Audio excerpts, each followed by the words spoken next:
আসসালামু আলাইকুম। তরুণ শিকারী একটা বড় মাছ হিট করেছেন। দেখা যাক তরুণ শিকারী সুন্দরভাবে ফেলছেন। দেখা যাচ্ছে মনে অনেক বড় একটা মাছ হবে। বড়শির ছিপ দেখে বোঝা যাচ্ছে। দেখা যাক তরুণ শিকারী মাছটা সফলভাবে তুলতে পারেন কিনা।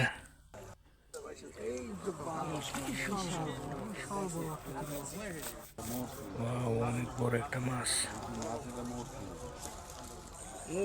বিশাল বড় একটা মাশাআল্লাহ, অনেক বড় একটা কাতল মাছ। দেখা যাক মাছটা সফলভাবে নেট করতে পারেন কিনা।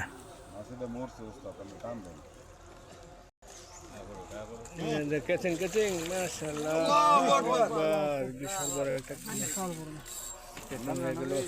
আরে নেটটা তো ভাঙবো রে, উঠতে ধরেন।